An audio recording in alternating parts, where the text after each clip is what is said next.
Hello, everyone. This is Crisis 169 coming to you with a understanding the gamer, psychology of the gamer.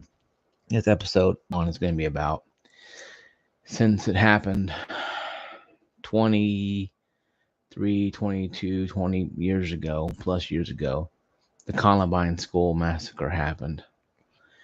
And understanding the gamer, this is the Columbine edition. And this is understanding what happened and understanding the psychology of Eric and Dylan and understanding why they did and what they did and how they did. I'm not going to go into all the details of how Eric said, F the fucking world, no, F, no, fuck the world and all that crap. I'm not going to talk about that. Or Dylan and his self-loathing. What I want to talk about is the fact that they use gaming as an outlet to their anger. And when they couldn't find gaming to relieve their anger, they went into the real world and did their killing. And I think that's something that now needs to be talked about. Every newscast blamed guns, Marilyn Manson, God, Ren and Stimpy, Beavis and Butthead, then gaming in the end. And I don't think gaming no more to blame for this as well as the lack of parenting on Eric and Dylan's family side. Did the bullies have play in it? Probably. But everybody gets bullied. I got bullied in high school. Did I care? No. Why? Because in 4 years I got out of there and got a job and got a house when I was 25, paid it off when I was 35. Okay? The point being is this. What happened in Columbine was a tragic events that should not have happened. Eric and Dylan should be in jail for the rest of their lives. And Rachel Scott and Isaiah Schultz and the rest of them will still be alive today. Maybe they didn't die in car accident, take their own life or drug or whatever, in case may be. You understand me? They would be alive today, technically, in one shape or form. But it didn't happen, though. What happened was Eric and Dylan planned this for 14 months and carried it out. The game's no longer being fun. Now it turned serious. And what drove those two? It's not really much of a psychic thing, a physical cycle thing, more than it is the fact that Eric and Dylan just didn't care about life anymore. They hated everything and everyone around them. They didn't care about their own lives. All they cared about was solving nothing and getting nothing out of it. They just wanted death and destruction. And they didn't care who they killed. They didn't care on who lived. They so-called friends that didn't want to live. They had a hit list of solely of 100 people, maybe or so. People who didn't want to die, but people who needed to die. Was Rachel Scott and Bernard on that list? Who knows? This is talking about gamers. Gaming psychology is weird because doctors look at charts all they want, okay? And they could tell you, well, these kids were mostly disturbed. I think those kids were born in the environment that created them. It's like this. Okay, now I took psychology in college like this. If you discipline a dog, and you whack its nose and it's bad, eventually what happens? The dog will understand it's bad and won't do those things anymore. Same with a child. Don't put your hand on the stove. Gets burnt. Child does it one time, gets burned. What happened? Doesn't do it again. Eric and Dylan were those individuals that do something just to get a rise out of people and didn't care. When they spoke German and they praised Adolf Hitler, then Eric will write how he didn't have friends. So what do you expect when you're saying Z hiding and talking about Adolf Hitler and joking about it, the Holocaust? Yeah, people ain't gonna pay attention to you.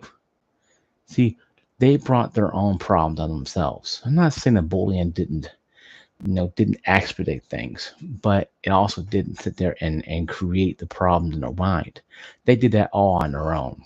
Okay, and that's what Eric and Dylan did. Okay, they created the problems on their own. And I think if people really sit back and take a look and really think about what really happened, 14 months or even 2, 3 years before that, they could have seen, yeah, this person's going to be a killer. Because you can tell a lot of people don't radiate killing. I don't think you're born with it. I think it's something that you create in your mind. And I think understanding the game or understanding Columbine will understand a lot of gamers. There's a lot of gamers out there like myself. I'm 42 years old. I live in my own house. I've had some relationships on and off, but nothing I worth considered, concrete relationships.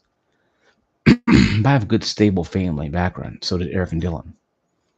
So what caused them to go down this path of hatred and death and then kill themselves in the end, and me being 42 years old living in my own house.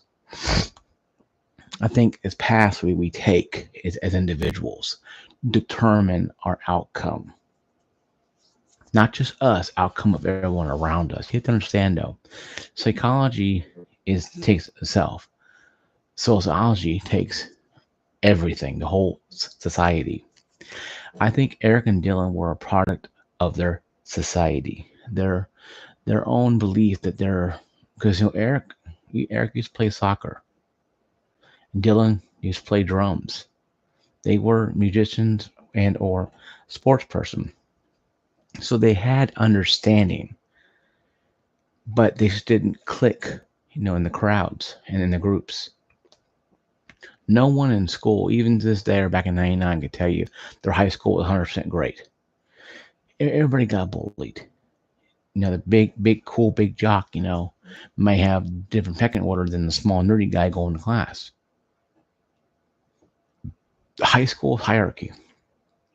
People will pump weight. Kids will pump weights to make themselves look big so they won't get bugged.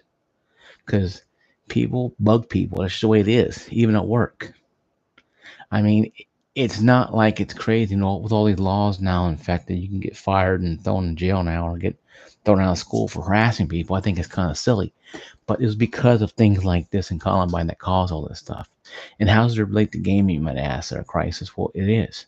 They play Doom and they play Wolfenstein. I played Doom Wolfenstein, and I didn't go completely crazy and kill a bunch of people. I didn't go off and murder a bunch of people. I didn't go off and run around and blow up a place and blow up a building and set fire to a small area to draw police fire away so I can go shoot up a school. I didn't do that. Eric and Dylan did that. See, gamers around the world are being noted as being the Columbine people. Gamers were called that for a while by certain groups. Oh, you're a gamer, you're a Columbine person. And that was the stigma that a lot of gamers got. Most gamers like myself come home from a hard day of work and go home and relax. Get 4 or 5 days off or 2 days off a week. You want to come home and relax. You might go out with friends later on Saturday night. You might go with your friends Sunday. You might go with your friends on Xbox app or Steam. Play with your friends online.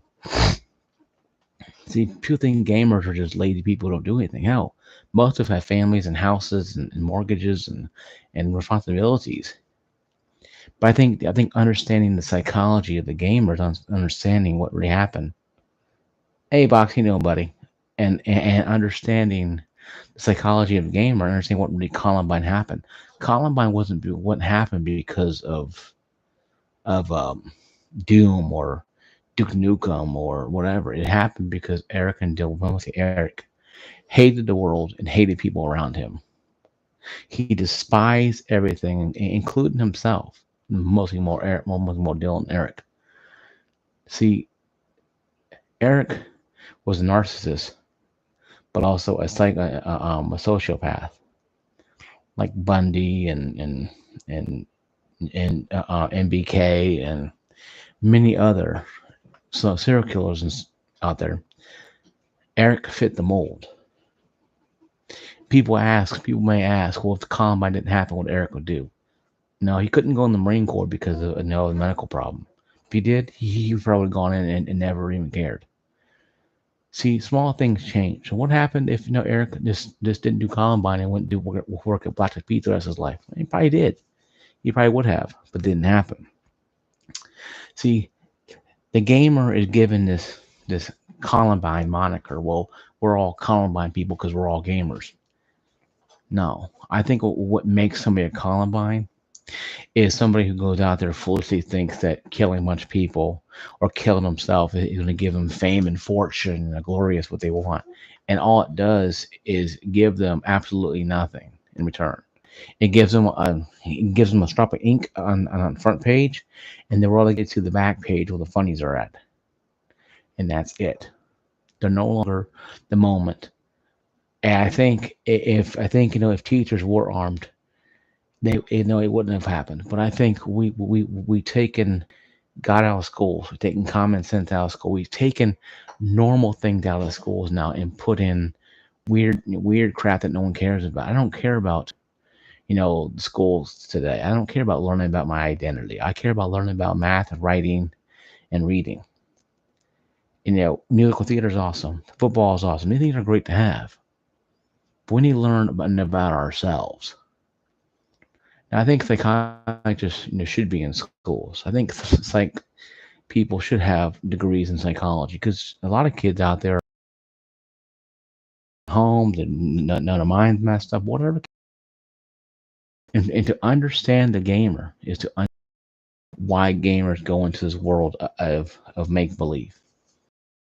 The world make believe to escape the reality for a while.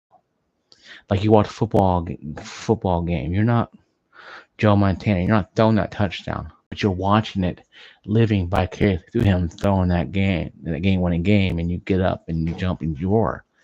We all escape like wrestling. See Hogan pick up Andre and slam him. That's not you pick up Andre and slam him, but you live vicariously through Hogan, run off the ropes, do a leg drop, 1, 2, 3. Hogan beats Andre, everybody cheers.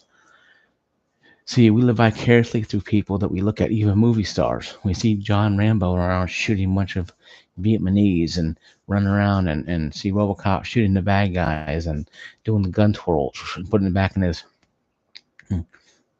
Hey, box, I'm doing fine boxing, but that's not what we are doing. We're not watching, Anakin Skywalker come Darth Vader. That's not us.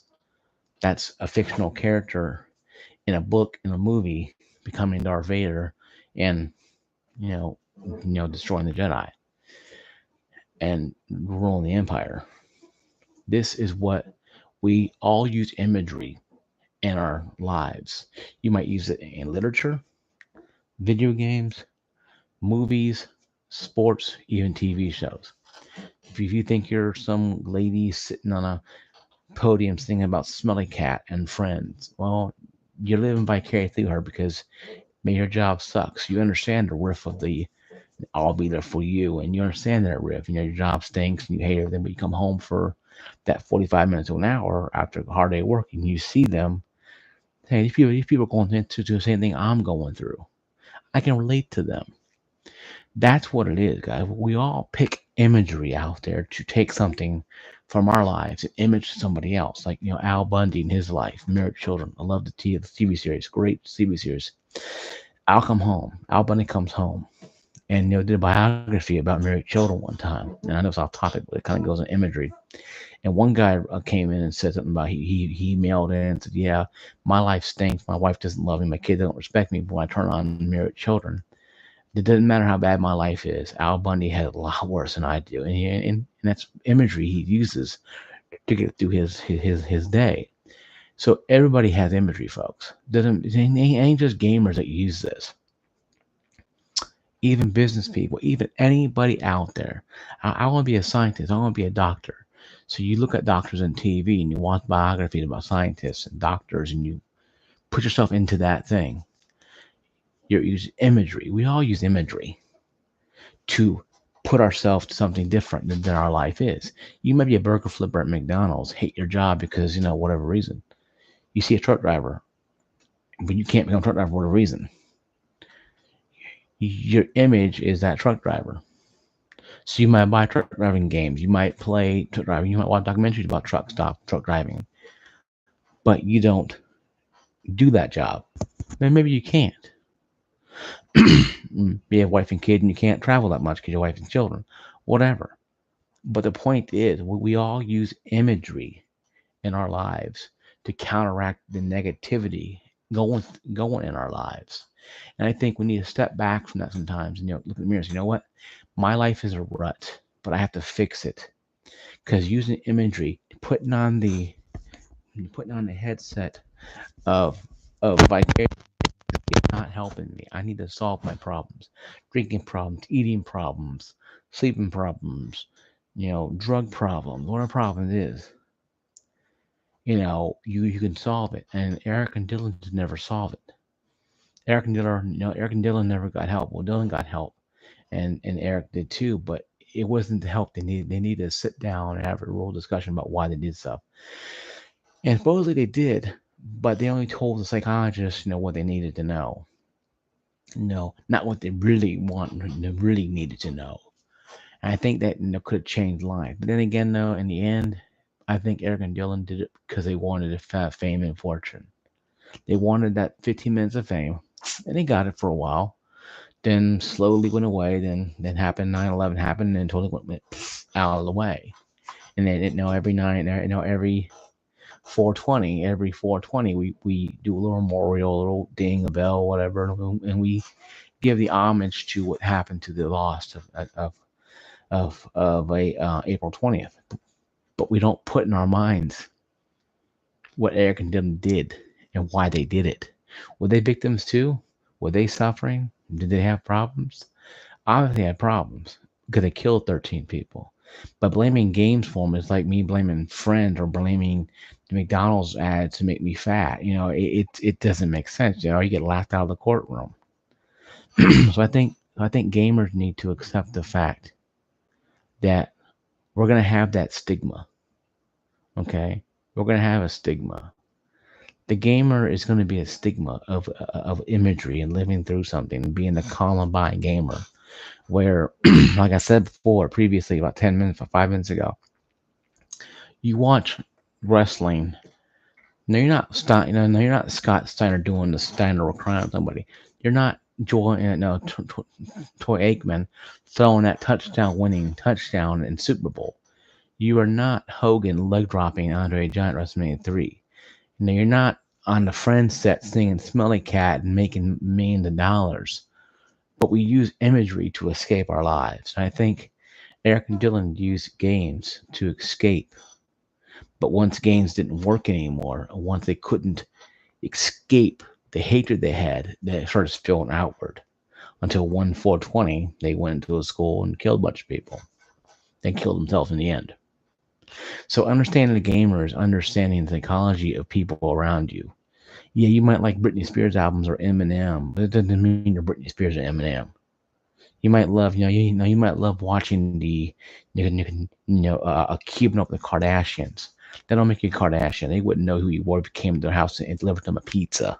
Okay, we have to stop living imagery.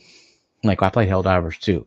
I'm not I'm not fighting for Super Earth. I'm just playing a game fighting for Super Earth. I'm not Super Earth. Yeah, I might say people at work, I'm fighting for your freedom. And we joke around, we giggle and laugh. But I don't believe I'm fighting for Super Earth. Or if I'm playing Battlefield, I'm not really driving a tank around blowing stuff up. Or Call of Duty calling down, a strike or whatever. I understand being 42 years old that I'm separating reality from fantasy. A lot of gamers, a lot of people don't have that. A lot of people have real miserable lives. And they put the psychology code on, putting on the gamer headset, or putting on the Star Wars gear, or putting on the Mirror Children, or putting on whatever they do to escape the reality, only for a moment. And I think we need to really settle what's really going on with us. We need to sit back and really discuss what is wrong with me. Why am I doing this? Why do I have so much anger? Why am I depressed all the time? Why? And eventually you will have your answers will come to you. But you have to answer the right questions. The question you have to ask yourself is, why am I feeling this way? And once you start digging deeper, it could be a family, it could be a father, mother, brother, it could be anything, school, whatever. But once you accept that, once you harness that, don't turn it inward, don't turn it outward. Turn it that negative into a positive and grow from it. If you dropped out of school because of bullying, go get your GED, then go become a truck driver. or go to college or do something with life. Do not give in to hatred. Columbine is something that happened because two individuals who I think are dorks decided to kill people, and they didn't care on anything other than killing people. Okay? So we need to really think, turn it negative into a positive. Be the positive spark. Don't be the negative spark, be the positive spark. Always be something. And if you're negative, if you're a negative person, but you're negative because you're just a sarcastic person, then ain't much I can do for you there. But you won't have a lot of people hanging around you. Million people around you. Maybe you want to live alone. Maybe family's gone. You're by yourself. Hey, bring you peace. But if you ever have doubts of anger, reach out to somebody. I'll talk to your friends. Family that you do get along with. Now, not everybody I get along with my family in life, my friends I get along with every day. I don't. There are days where I can't stand being with them sometimes, and vice versa. It's how it is. We're all that way. We get that way, but no, we don't hate each other. No. So I think what people need to do is really accept the fact that not everything is written in stone until you die. What Eric and Dylan did was stupid. What every school shooter had done was stupid because all they did is aspirate the fact that the gamer is looked at as being some retard who makes birdhouses in school and then goes up and shoots a bunch of people because his life is not great. Like that one kid that shot people at that Madden game because they lost. People need to learn self-control. That you're not going to win at everything you do. The Call of Duty gamer who just spin trolling no scoping is great, but he must take off his headset and he must have a real crappy life. He must work at Burger King and making nothing an hour and living in his parents' basement because he doesn't have money enough to live on his own. So people like that are out there. I don't make fun of those people. I don't make fun of them because their lives are not perfect and they know this. So what I think we need to do is we all need to grow up and grow out and really understand that we need to come together and not be the negative person that gamers are known to be. And we have enough negative people in the world today as it is. We don't need to add to it. We don't need to add to negativity. Well, guys, this is part one of my understanding understanding the gamer, psychology of gaming. First one was Columbine. Next video will probably be just understanding why gamers do what we do. I gave a little brief detail why about imagery, but, but what makes gaming so satisfying to people? Why is gaming so fun to 100 million people around the world? You'd probably be surprised. So stay tuned for episode 2 of understanding the gamer. See you guys later. Peace out. Thank you for watching my video. Boxing. I thank you for being on here. I appreciate you. I appreciate you. Um, I appreciate you being on here. If you got a new channel, like, subscribe, and ring that bell. Once again, thumbs up, thumbs down. I'll see you guys later. Peace out.